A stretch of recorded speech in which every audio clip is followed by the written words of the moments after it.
All right, it's the top of the hour. We should begin. Let me welcome everybody. Let me welcome you to this week's Future Trends Forum. I'm so glad to see you here, and I look forward to hearing your thoughts as we proceed. I'm Brian Alexander, the forum's creator, your host, and chief cat herder for this hour, and I'm really looking forward to our conversation with a guest from a truly extraordinary project.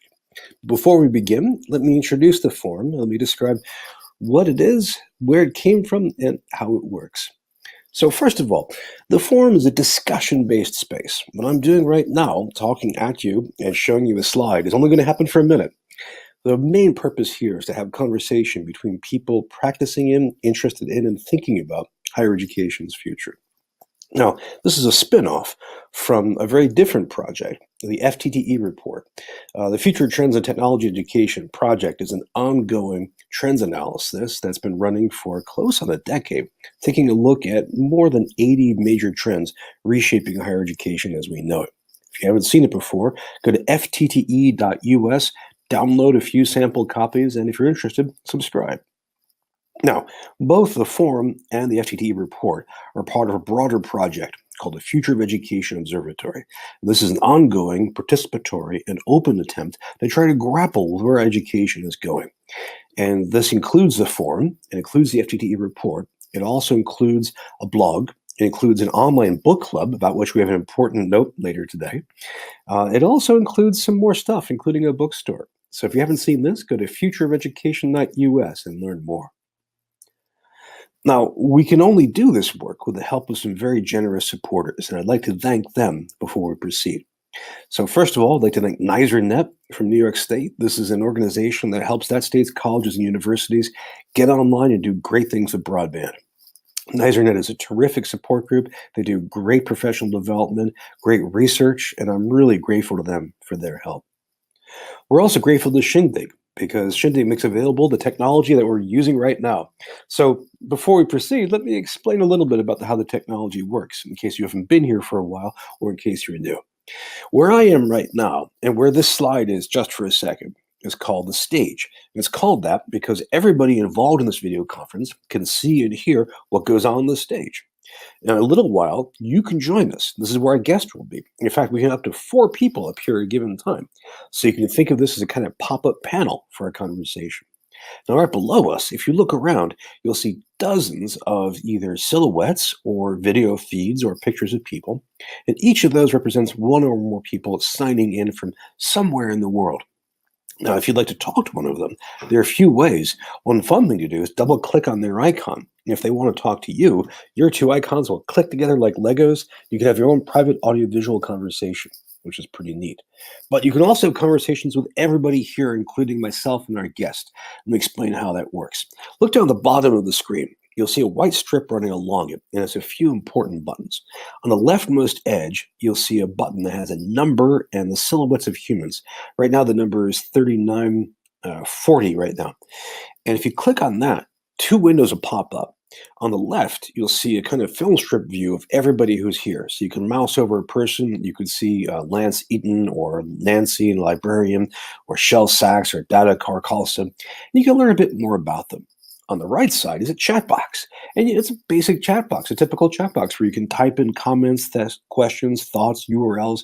We find people often start asking questions there or bashing out ideas, and they'll often share links to resources that come in the course of our conversation. So that chat box is one. Back to the white strip, you'll see next to it is a question mark with a circle around it. If you click that, you can pop up a box that'll type in a question. And so if you have a question that you'd like to ask or a comment you'd like to make, type it in there and I'll flash it on the screen so that everybody can see it. And I'll read it out loud so everyone can hear it. Now on that white strip, next to the question mark, you'll see a raised hand with a circle around it. If you click that, that tells us that you want to join us up here on stage. So if your video camera is working, your audio is working, and you're in a place where you can talk out loud, click that. And then just when the time is right, we'll beam you up on stage and you can join us. It's much easier to do than it was for me to describe. And you'll see that happen over the course of the next 45 minutes or so. So you can click the raised hand button, click the question mark, click the chat box. All those are ways to participate. And in fact, if you'd like to go to Twitter and ask questions there. Just use the hashtag FTTE. And in fact, we already have a comment from a friend of today, or a former coworker at College Unbound. So I'm looking forward to sharing that. So those are all ways of communicating, all ways of sharing your thoughts. And we're really grateful to Shindig for letting us use the technology that makes it all possible. We're also grateful to our friends and supporters on Patreon.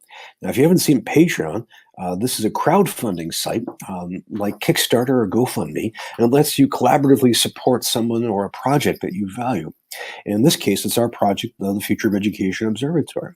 So if you go to patreon.com/Brian Alexander, you'll see ways of kicking in as little as $1 a month to make sure that we can keep the lights on and keep all the systems running. If you look at the screen here, you'll see some people who donate the most. They donate as much as $10 a month. People like Bob Johnson, Michael Haggins, Chris Lott, fantastic people. And in fact, I wanted to thank a few people who just signed up this past week on Patreon. Robert Daniel, Scott Butke, Lear Lobo, Warren Blythe, and Seth Goodman. Fine people, and we're really grateful to them for their support. Join them if you can. Now, that's who supports this. That's how the technology works, and that's what its purpose is. I'm very grateful now to welcome this week's guest. And this is a return visitor because Adam was a wonderful reaction the last time he came, and he's been working like mad. His project's been growing like mad, and we're really excited about catching up. Adam is a founding provost of College Unbound, and this is an extraordinary project, a really, really unusual example of higher education in the United States. They're doing stuff that almost nobody else is doing. I'm very excited to see what they're up to now. And if you would give me a second here, I'll beam Adam up on stage and we can start our conversation. Adam, welcome. Hey, Brian, really good to see you. Oh, it's great to see you. Where have we found you today? I'm in Providence, Rhode Island, the home base of College Unbound. Excellent, excellent. Well, I'm really grateful for you to make the time to join us. I was running through the airport last time, and we did it when I was crouching in the terminal between flights. So now I'm well situated, ready to go. Well, you did that with incredible grace and aplomb last time, so our expectations will be higher. Before I flatter you by commenting on your very nice beard, let me ask everybody, or let me ask on behalf of everybody who might not know you, might not know College Unbound. What do you do as provost at College Unbound, and what are you anticipating up ahead for the next 9 months of 2019? Yeah. And that could be the hour answering a question. Sort of like we're a small startup college that likes being in startup mode and figuring out things as you go. And so everyone does a little bit of everything. So provost is certainly the traditional like chief academic officer, but it's also really this a deeply creative position of building the college from scratch. College Unbound was started as an idea a decade ago, and at that point was a college program and pathway that partnered with accredited colleges and institutions. Then while adults started seeking us out and demanding things of our program and things of the institutions we were working with, we needed to break away and start our own college and really be in control of the degree and have the chance to build it collaboratively with a student body that wasn't traditionally at the heart of other colleges that we were working with. And so we really wanted to see what it could mean to close your eyes with adult learners and imagine a college from start. And so then the curriculum looks very different. The financial and business model looks very different. The support services are not side support services, but ingrained and embedded within every step of the college. And what it means to build a back room then is different. And so we're doing that at every step. Accreditation and state approval that we'll talk about a little bit today, each of those processes force you to think about them differently and assess them in action. And so it's actually been a really healthy process being recognized in 2015 as a 13th post-secondary institution in the state of Rhode Island, and the only degree completion school in the state. In just last year, in 2018, passing our candidacy vote with NECHI, the New England Council of Higher Education, which then opened the doors for us to apply to the federal government and get approval from the Department of Education just last month for the disbursement and awarding of Title IV. And so we are now, we're we're getting more and more official every step of the way, and also each step of the way figuring ourselves out. And it's important for us that we do that with students at the heart. So we're not designing it in a silo. We certainly hire our students as their graduates because we believe in them and trust them and want them to be a part of the school. But also the Sure. founding students have been colleagues in this process from day one. So there are a couple of them that are joining us on this call too. I want to make sure at some point we get to them.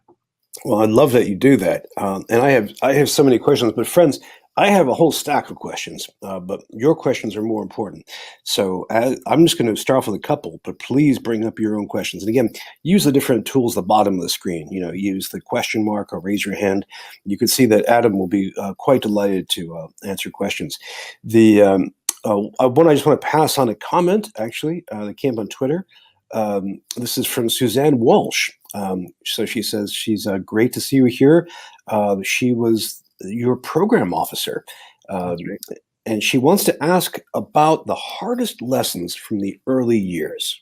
The hardest lessons. I mean, I think in some way, and one, hi, Suzanne, I miss you. Let's connect, not just on Twitter. I'd love to catch up. So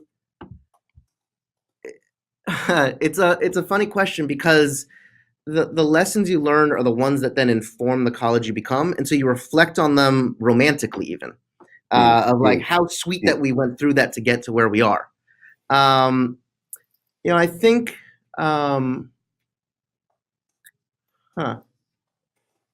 right now I'll say, and then I'll go back to the early days. Right now, the challenge I'm grappling with is that we spent so much of our past decade thinking about what did it mean to be a creative curricular program, that we didn't yet think about what it means to be a creative financial and business model to support adult learners in different ways. So we've passed the hurdle into being able to access Title IV, but I want to make sure we're also playing with other kind of ways that students can pay for school, or that we become a free college, or that we think about income share agreements, or those other pieces that would allow us to be just as funky with our financial model as we are with our curricular.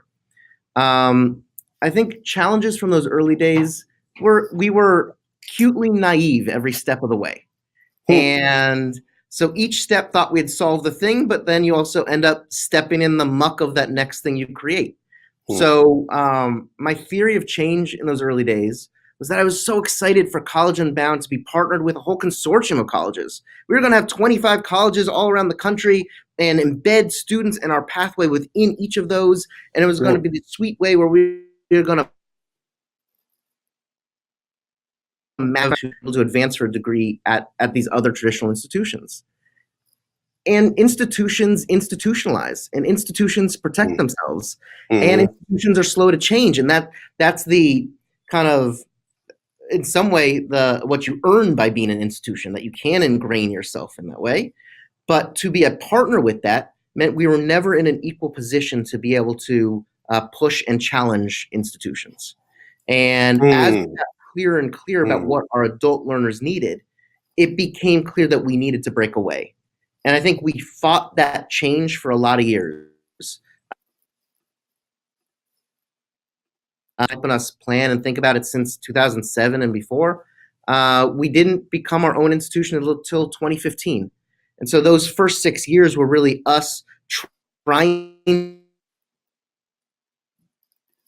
to, we couldn't. And even though we used the word partner, we weren't equal partners in those positions, and needed to find ways to have control over our curriculum for the sake of our student body, who we were getting clearer and clearer of serving and working with. Institutions institutionalized. Well, Suzanne. That's a fantastic question, and Adam, that's a great answer, ripped from the decade process of growing this. We have a quick question that I want to put up. This is from Carol Bach, who says, please define the demographic of your adult users and the goals of their education. Thanks. Yeah.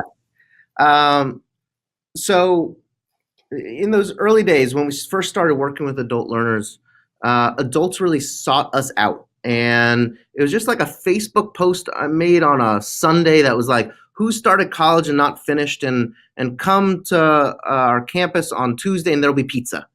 And like 78 people showed up 2 days later. And these were all adult learners who had had experiences in higher education in the past where they weren't made to or allowed to feel full participants and full Mm, ownership of their learning. And so mm, it's folks who bring in a lot of ways, the trauma of past times in higher education and need a different kind of pathway towards a bachelor's degree that responds to who they are and that recognizes who they are and values that, both as a credit bearing practice and in terms of the supports that surround the curriculum. So what that means with us is that whenever students gather, and we require every student to be a part of a cohort that meets at least once a week in a 3-hour integrated seminar. But mhm. that seminar always has a hot dinner available because we understand people are coming straight from work and running all around. And that seminar Mm, always has childcare and childcare services embedded within it as well. Because we want to understand and incorporate the reasons that would stop someone from being a fully present learner. We actually want to turn those on its head and bring the whole person into the learning space, into the environment. And so it becomes so much richer when kids are there as well. It yeah. becomes so much richer when the first half hour or 45 minutes of a class is really breaking bread together. Whether that's pizza or a full dinner, it's sharing food actually allows other things to happen and other ways for announcements and invitations and venting to emerge. Mm, Our student body range in age from really 24 to 65. Um, they have had past experiences in higher education, normally at least twice. So they're coming to us on like their second or third or fourth or fifth time back in college.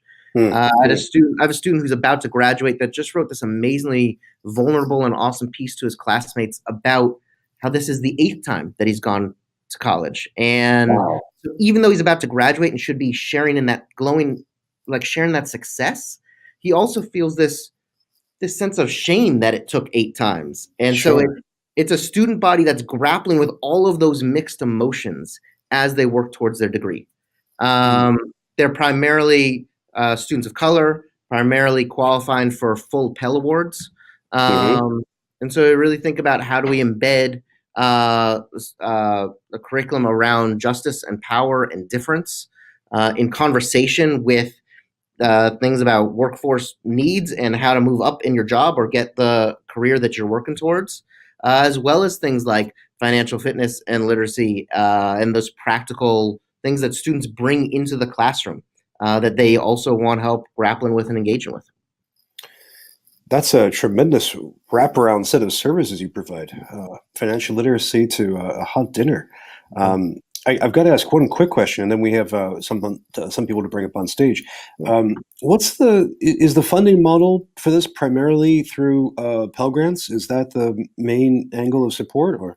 Yeah, I mean, up until last month, our funding was 90% kind of private donations and foundation programs and Mm, really trying to solicit funds to support it, and 10% tuition. We eventually want to kind of turn that no, on its head. sure. We want to grow into a program that um, is charging Pell plus 1,000 for full-time enrollment for 30 credits a year. We right now have a tuition price tag built around $10,000 per year for this next year, which will be the first time when students are able to access Pell Grants and loans to support the program. So what we'd like is that are creatively thinking about the ways to fill that gap between the $6,100 of the Pell Award and the $10,000 of the tuition price tag. That doesn't just put that debt and borrowing burden onto the student body. And so Yeah. that's why we're really trying to think about what are the creative ways that we make that work and help to support our student body. That's something I'm certain in talking with this audience as well. I understand. I understand. And please, friends, this is a great topic to dive into. But speaking of students, we have Susan Donovan. Hello, Susan. Hi there. I didn't mean to push Adam off the mountain here. Um, No, I just, no. I just wanted to add to some of the comments that he was making earlier um, when he was talking about the earlier years and making progress.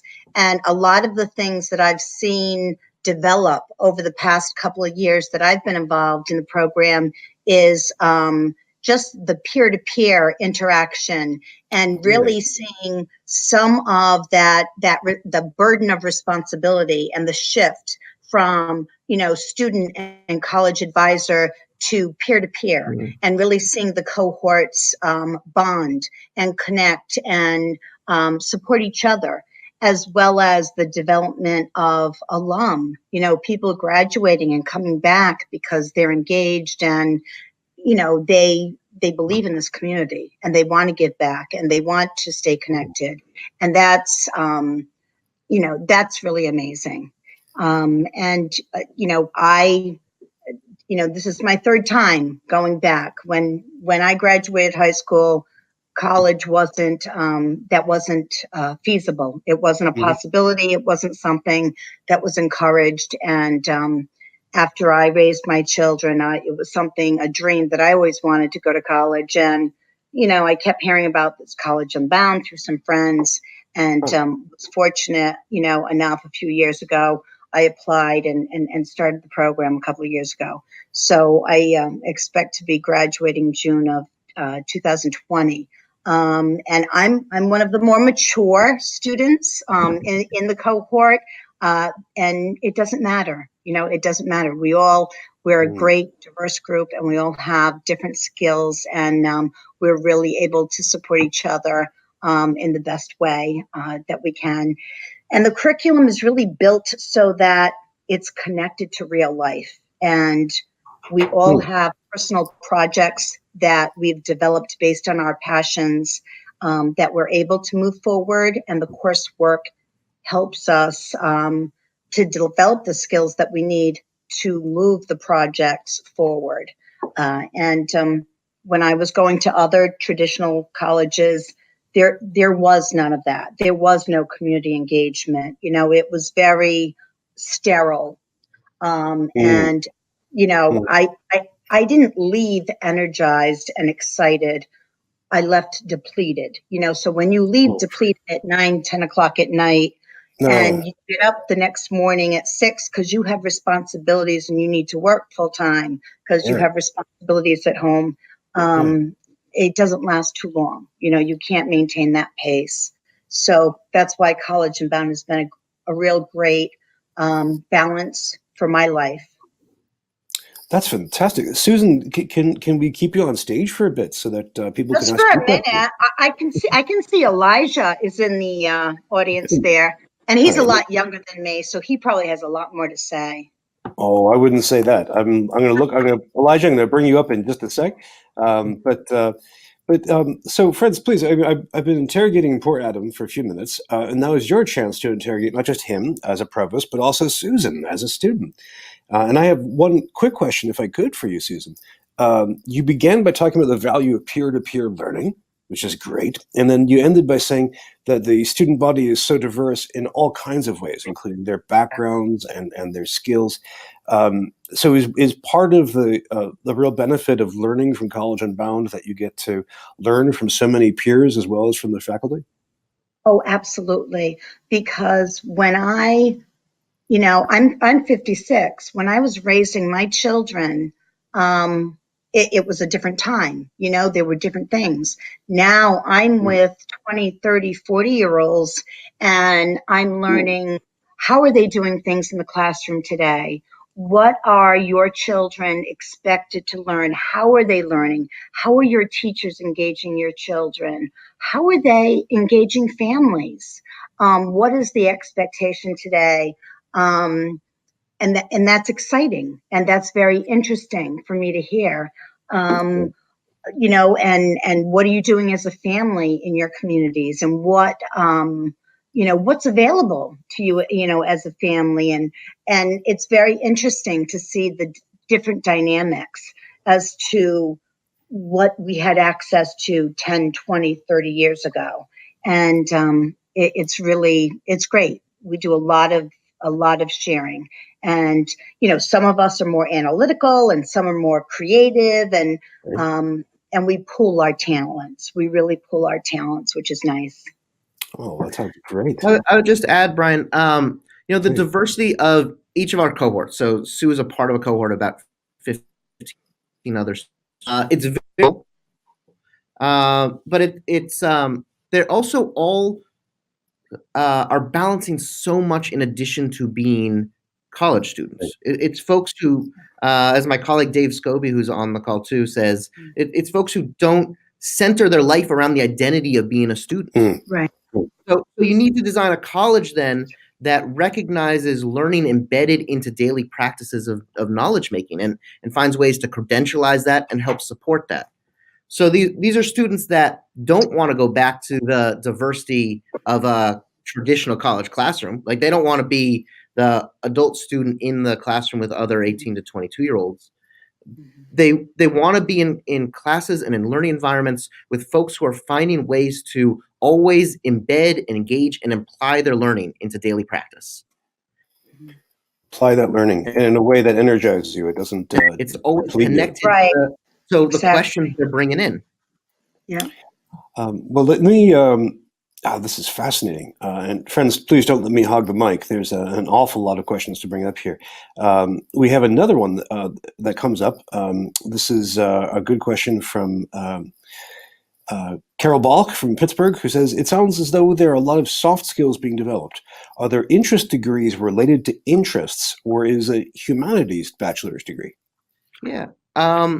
And I apologize if we breezed over some of sort of the nitty gritty of what the college is. We covered some of that in the past one, and I jumped ahead a little too fast in this.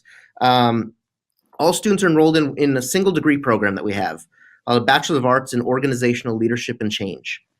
Embedded within that, we have general education requirements. We have major requirements that center students tackling projects that are about organizational theory, are about social justice and social change, are about entrepreneurial mindsets, but also center throughout our entire curriculum what we call the Big 10 leadership and change competencies: intercultural engagement, critical thinking, communication, problem solving, accountability, collaboration, creativity, reflection, resilience, advocacy. I looked at my notes because I can always ever remember like 7 of them, and I you're the provost. Yeah, but it's a changing list of which 7 I remember. Within each of those 10 are really detailed criteria that students are asked to do self-assessments at regularly, and when they do public exhibitions of their work, are really measured against their growth and their mastery of the criteria within that. Courses for the college use those as a framework for their learning outcomes. So yes, we think about soft skills. They're really, those are hard skills, and those are life skills, and those are the workplace skills that anyone says are the most important for anyone. Those are skills of what it means to be an active and engaged citizen. And so they appear throughout our program in self-assessment and in external assessment and shared assessment measures that students are taking part in. So that comes right back to assessment. And speaking of these wonderful people, let me bring up another student. This is Elijah Stephenson. Susan, you and Elijah will be half of the panel right now. Hello, Elijah. How are you? Good. It's very good to see you.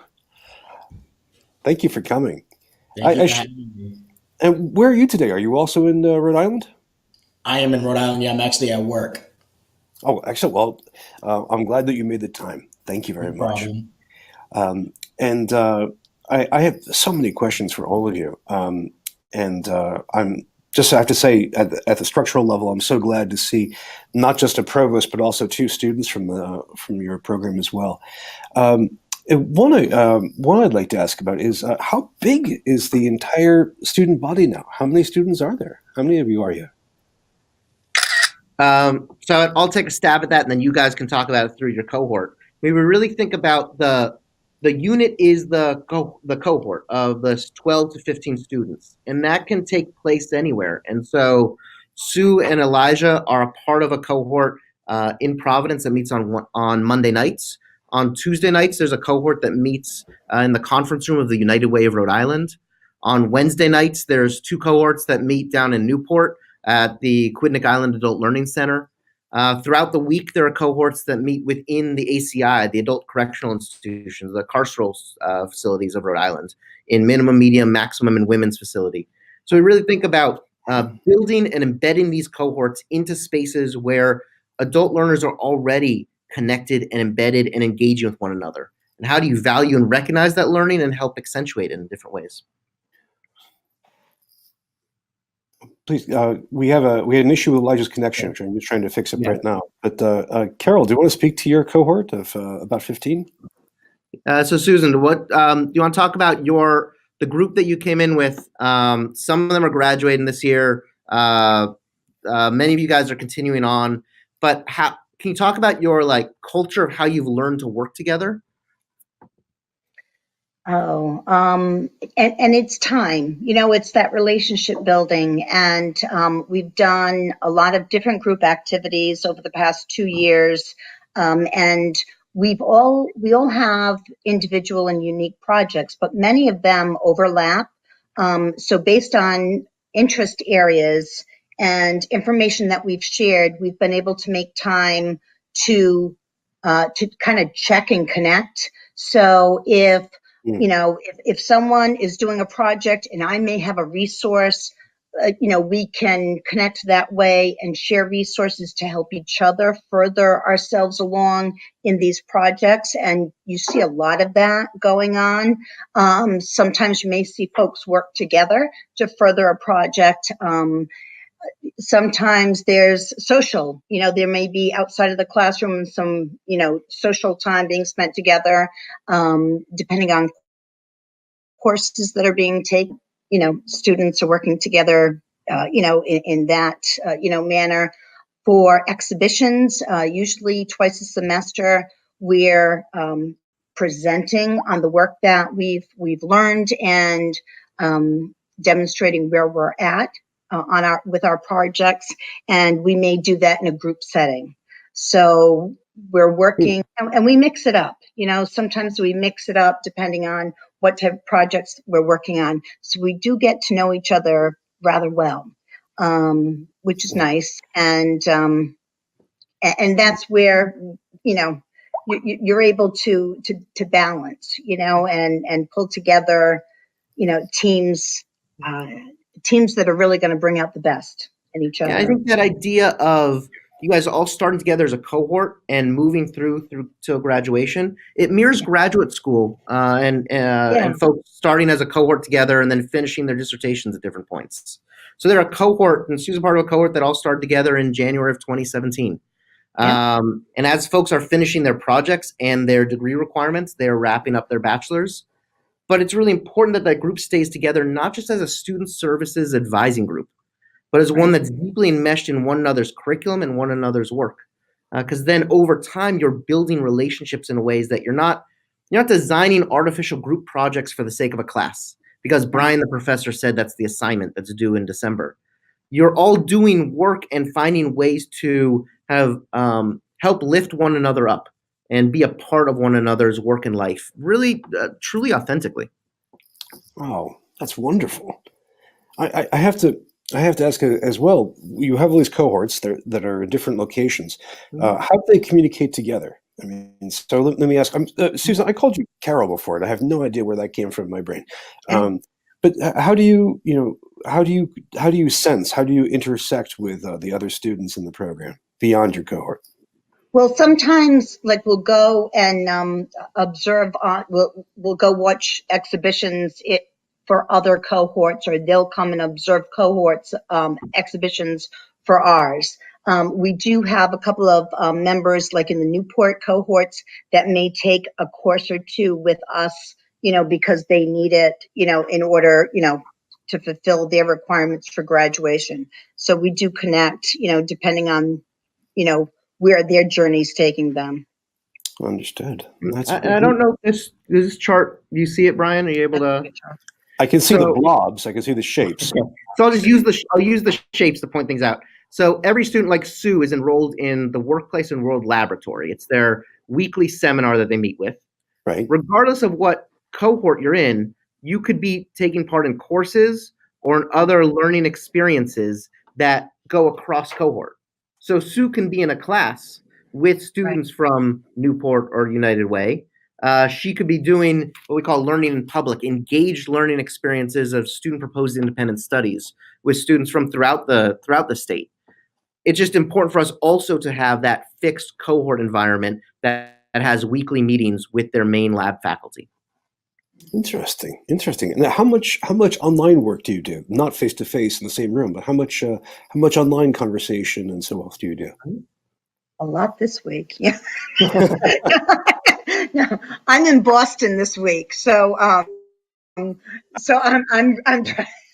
trying to get a lot of online work done this week. So it depends. It depends on, this week I seem to be spending a lot of time online. But depending on the class and depending how much work is online, I'm taking an online course, so a lot of it is online.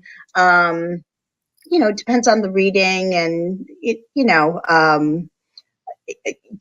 it's hard to really estimate, but, I'm taking 3 classes right now.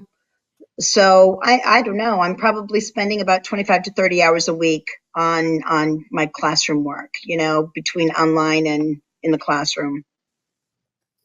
Wow. And I would frame it as we want to recognize and hold up learning where it happens. And so it's not to say this has to be all online and this has to be all on ground. We create the buckets, but they move throughout as students need to interact and share work throughout the week, or as they're working with professors that are out of the state, or as they need to interact with students in different cohorts. And so we really play across those. Well, that makes a lot of sense. So it's really driven by the pedagogical needs, not by the technology. Exactly. Well, speaking of which, we have another College Unbound person. We have Charles Dixon, who's your lab faculty coordinator. And I think you're muted, Charles. Oh, there we go. There you go. Cool. Nice to be with you all today. So my role is really about what does it mean to empower students to design and really be a part of the class as it's happening in real time and also planning for the future. And so I work with students to develop this class called Workplace World Lab, where students like Sue and Elijah are coming together each week to showcase this is the thing, or these are the questions, this is where I'm stuck, bringing those kinds of thoughts into a space where their peers can collaborate around each other's work. And for me, what's really exciting is that you get to see students come in with frustrations, but with celebrations and all of these different thoughts and feelings into a space. And we can really just kind of process those things together and really think about well, this is where my project really is stuck right now, or these are the folks that I'm trying to specifically collaborate with. And I'm not really too sure how to get there, or what does it mean for us to do that kind of work. A few weeks ago, we sat with some student and we did a mock interview for his public exhibition and really went through, this is the job I really want to get in life. This is the questions I'm kind of dealing with. This is my work experience. Help me make sense of this kind of work, and let's see if we can build this kind of process together. And so what I really see, what I love about my job is that I get to work with amazing students like Sue and go to public exhibitions where she's sharing about her work, advocating for young people with disabilities, and partnering with her along that journey. Oh, wonderful. But I have to ask again, as a kind of naive outsider, I'm trying to figure out what your job is. If you were at some other camp, are you an instructional designer? Are you a learning lab coordinator? Are you an advisor? Are you some kind of hybrid? Yes to all of those. Yeah. So like Adam said at the beginning, everyone's sharing different hats, sharing different roles. And it's what I love about CU and the power structure. It really feels like this is this organic thing that you can walk into a classroom and you can't tell who's the student, who's the professor, and what the work that we're all trying to do together. It's exciting to see that kind of work. And I wear the hats above that you just said. So you can't tell sometimes who's the instructor and who's the student. I mean, it sounds like, well, you have so much peer learning that Susan began mentioning to us, that you have a kind of horizontal pedagogy. It's a non-authoritarian pedagogy. Is that right? I'm writing that down because I like that. I like that. Yeah. Enjoy. I'm glad we had the conversation. Absolutely, Brian. I would say it's relationship based, and so it's really honoring the knowledge and assets that students bring into the classroom or learning environment, and not seeing those things as deficits, as things that would stop them from being active learners, but really ones that allow them to be more present and bring their whole selves in. And so when you recognize that and you recognize the humanity of someone, it is about what it means to be a parent or a child, or be juggling multiple jobs, or be running around, or have church and other commitments in the community.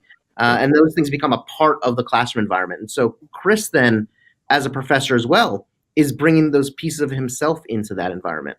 It's allowing those interactions to happen organically.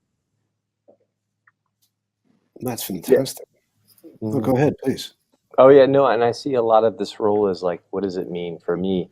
The qualities that I think are always demanded of me, or what does it mean to hold space for these kinds of conversations, for the thing that's really meaningful, or the question that's really meaningful, and see myself as a facilitator of good conversations, but really framing those in a particular way that's inviting deep praxis on the work that we're all trying to think about for the work that we want to see.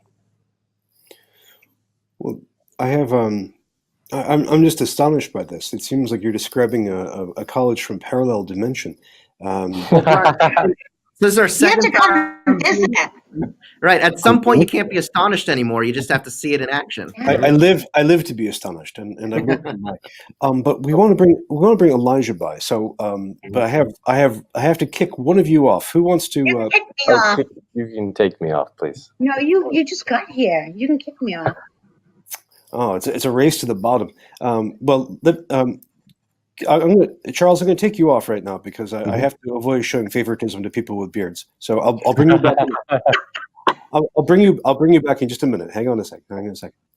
Let me see if I can grab Elijah. I mean, this is always the task of trying to have as many people represented as possible, but also I want to make sure that we have as many students as possible.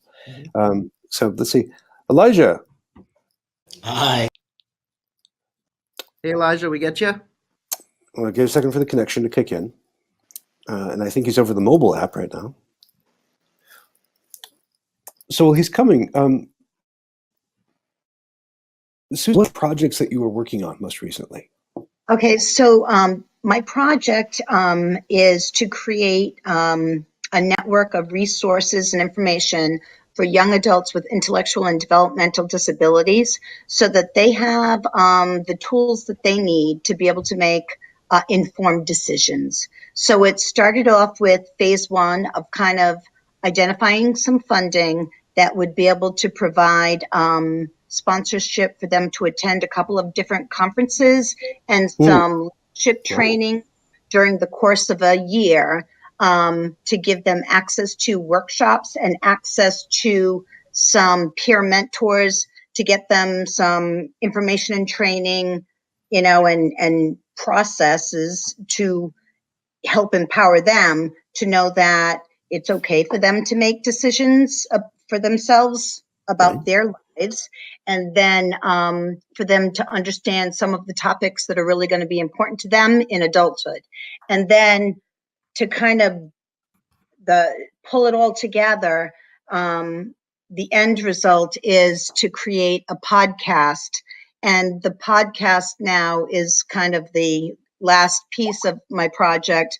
And I'm working with an advisory group to identify like the 6 different most important topics and most important folks in Rhode Island to interview and to get up online so that these young adults with intellectual and developmental disabilities will be able to listen to and identify with so that, again, they have the information that they need so that they can make decisions about their lives and about maybe, considering working and, what are their options for employment and, how to create a meaningful life for themselves. This is a fantastic project. It's an enormous project, and I can see how it would require so many different academic subjects and so many different moving parts. I'm just thinking, for you personally, this sounds enormously rewarding, challenging, and enriching. If I were describing this to someone who hadn't heard anything at all about this, I wonder if they would say, you must be in social work, or maybe you're in primary education. Sure. So what I like to say is my children brought me to meaningful work, and the agency that I work with, their mission kept me there. So I have three young adult children. My youngest is 24, and she has autism. I was a volunteer for the agency that I work for, and I've been there 16 years. And now I'm a program director, and I oversee the program that I started volunteering for 16 years ago. One of the nice things about having a diverse group in the cohort is when you have maybe some younger parents who are going through some challenges with their child, and they know that there's maybe someone in the group that's older that's gone through a lot of different things with their children, and they're not uncomfortable to talk about it. There's someone that you can talk to. So knowing that, they know they can come and say, hey, Sue, you mentioned this one night. What was that like when you had to go to the doctor with your child? What was it like when you had to go talk to that speech therapist? What did you mean when you had to make an appointment with a neurologist? What do they do? Those types of things. It's so nice to be able to talk to a peer, parent to parent. It's so different. I don't have a bunch of letters after my name, but you can't make the same type of emotional connection with a doctor. No offense, I love my doctors. Believe me, I love my doctors. We go to a lot of specialists, but when it's a parent that's traveled a similar road, there's some real comfort in that, and there's some good support in that. And we don't have all the answers, but certainly we can help you with options, So if you do this is, some options. So it's about helping people find options for their children. Now I forgot what the original question was that you asked. I would just add that there's also deep learning to everything you said, Sue. Yeah. And in other colleges, you might not bring all those pieces of yourself into the class or into your curriculum, or they would be seen as extracurricular, even if you were talking about doing them. And at College Unbound, why the project's so important is that it becomes the tool for you to recognize and build around the learning of all those pieces that you're doing anyways. Absolutely. It becomes an excuse to do it better and differently and deeper and richer and connect to the larger kind of network that you're a part of already. And so College Unbound becomes, I sometimes like to use this word and I sometimes bristle at it, but it's the excuse. It's the excuse to do the work that you kind of already want to do. And with the identity of the student, you then are able to tackle it. The excuse, the justification, the means, the mechanism. It sounds, it would be correct to say this is a very network-oriented practice. Yeah. The community connector. Yep. That's right. In that case, let me see if I can, sorry, I had a temporary glitch in this. Let me just bring in a couple other people, if I can.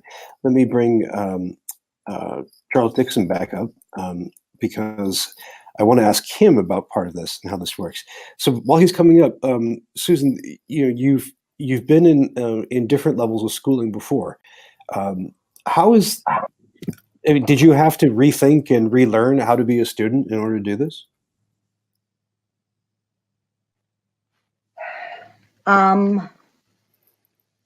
Yes. It took a while to get used to the openness, yes, the traditional higher ed isn't quite as warm and fuzzy. Okay, it's a little bit more sterile. It's more sterile, and so this took a little while to get used to, but by week 4, I remember going home and saying to my husband, oh my God, I feel like I've really found something here. Like I feel renewed, I feel, alive, like I feel like I can really do this. I can accomplish something. So, but at first I was like, oh, I don't know about this. This, I don't know. Well, that's, I mean, there's a famous futurist in the 70s said that the future of learning will be unlearning as much as learning. We have to unlearn habits, and it sounds like you're describing a future pedagogy in the present. Let me ask. I just brought Charles back on. By the way, I've been trying to bring Elijah up, but there's a bandwidth issue, and I want to make sure that when people are here, that we can see and hear them. So I have to ask Charles, if this is if Susan's experience is an example, how do you support this? I mean, do you help her connect to people in the community? Do you help provide her with technological tools? Like, what does your support strategy look like? So at College Unbound, we talk about your personal learning network. And I'll use our hand. It's very old-fashioned and very revolutionary. But it's every student, they themselves are connected to this thing called their learning network. And at the center of their learning network is their project. Right here is the student. I'm on top up here, which is the advisor. They have a professional mentor. It's also the middle finger that's you. I just want, you said up on top. You saw that. Yeah. That was intentional. I don't know who put that. That was before my time, but I think Adam had some thoughts there. And so professional mentor, they have a cohort of a peer network, but the peer network is also the group that their project impacts. And then the work of kind of myself as an advisor is connecting them really, or pushing them to connect with field experts. That's like the one I didn't mention. And then the professional mentor. And so they themselves they have a mentor that's working with them to help them really teach them, this is how you manage a project, or this is how you manage like people. And so they're learning project management skills while they're growing this thing that they care about. And the work of CU is really about the work of connection. It's the work of extending. Your project grows when you're in conversation with the field expert who just wrote a book or is writing a paper, and you're the person that's on the ground that's doing the work that they care about. You're reaching out to them because they're the expert and academic or a practitioner in the field. And so the work, like what Sue's doing, is connecting Sue to people in the field of disability studies, but also other organizations out there that are trying to do similar and good and just work. And so my role as an advisor is saying, hey, have you checked in with so-and-so this week? And seeing her project grow kind of in that horizontal, that way as well, which I like. Well, that's astonishing. I spend a lot of time telling people what a PLN is, and here you've just made it part of life. Friends, we are nearing the end of the hour, and I have so many more questions to ask, as you can tell. But I just want to give everybody here in the community, I want to give them a chance to ask their own questions. Elijah, if you can hear me, please type in some comments or questions so that I can read them out loud so everyone can hear them. And I'm also looking to Twitter to see what comments. And there's mostly a lot of people saying, this sounds amazing. This is refreshing. This is great. People using the phrase lifelong learning. But while people are thinking about that, I have... Oh, we lost him. All right, I'll pick up whatever. So I think what's really interesting about that idea of lifelong learning is really think about how do you recognize it. And I recently reread Peter Ewell's 1997 article. I think it was called "Organizing for Learning," something like that. But he talks about where all students learn both because of us and despite us. And it's that despite us that I think we're trying to figure out in College Unbound too, like how to understand the learning that happens even not in a curated classroom space. And there are prior learning assessment structures in other colleges, and we certainly have that too, and want to make sure part of that unlearning and relearning what it means to be a student is about recognizing what you did before counts and should be credit bearing. But also what happens when you're an active enrolled student shouldn't just be classroom related activities. And shouldn't just be a project when you report about it to your professor. So how do you have these other structures to recognize learning in real time, in action and application? It sounds like College Unbound is really woven into daily life. Sorry for the glitch. Thank you, Adam, for jumping in so quickly. We have another question here that just came in. Let me publish this up. And this is a question from Daniel Stanford, who asks, how did you get started funding a project like this? Yeah. I mean, Suzanne Walsh was one of the first people that wrote in a question today, and Suzanne was at Lumina Foundation at the time and was a dear supporter and friend of this project. I think it's about finding the sort of critical supporters that get what you're doing and understand what it means to incubate something that's new and different, both from within institutions and outside of them. So Lumina, ECMC, Strata, Gates, Nellie Mae have all been sort of critical foundational partners in this work, as well as certainly other individual donors that we kind of bring into the fold, as well as just sort of the blood, sweat, and tears of lots of folks who are around. It's amazing. Folks are giving their time to help support this institution and really found a different college, and right now work to govern it and really think about the structures that need to be in place to support it. And that funding question, I'm so interested in what it means to fund it now that isn't just tuition driven and reliant on sort of students in Title IV. And how do we have alternative structures that let us be as funky in that way as we are with the curriculum? I can imagine a lot of blood, sweat, and tears. That's a good answer. This is the sign of a startup and a great question. I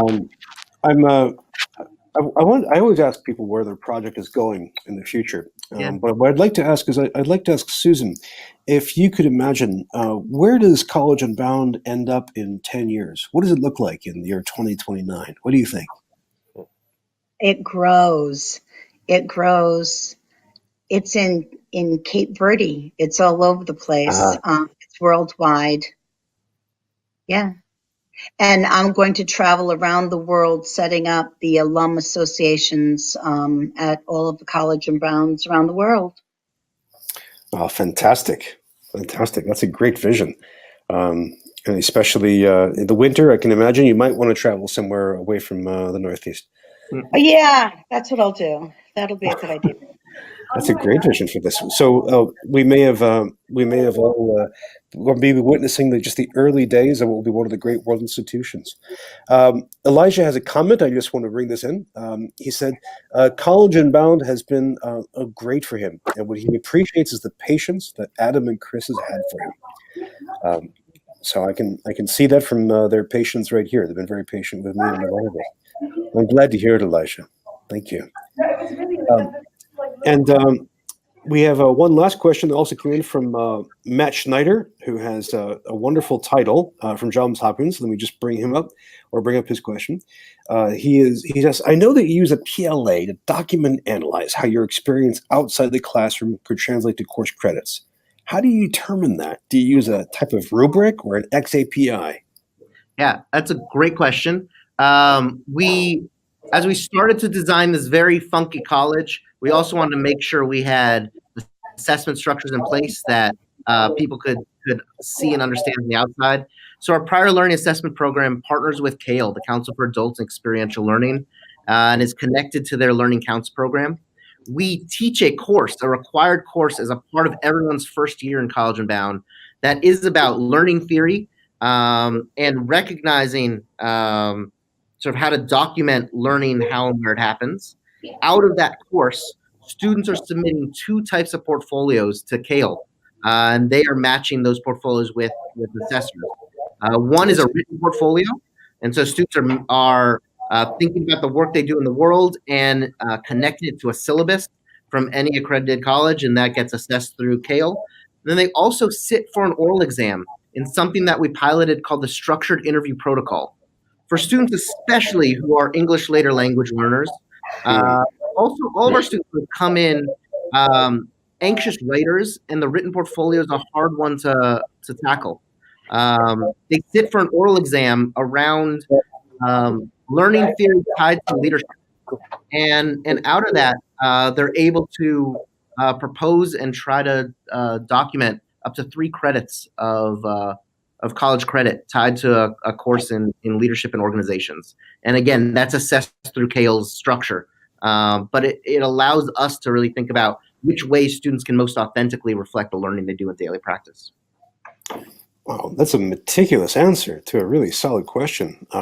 Thank you both. And I have to say, with deep regret, we are out of time. On behalf of the community here, I really appreciate the deep look into College Unbound.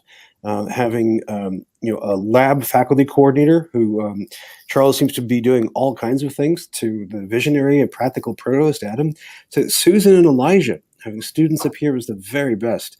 I'm really grateful to all of you for taking so much time and for answering all of our questions. Thank you all. What's the best way to keep up with College Unbound's progress as you grow by leaps and bounds? Yeah, I think certainly there's the follow us on Twitter, which is at College Unbound, and on Facebook and all that. Number one is always to come visit us. Brian's coming in the fall, but anyone that wants to see a cohort in action, we'd love to host you and show you what it is in real time too. So reach out. Certainly,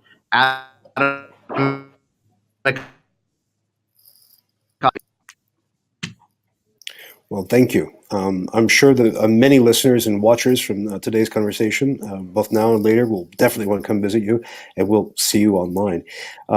Thank you all. Thank you, all three of you. I really appreciate it.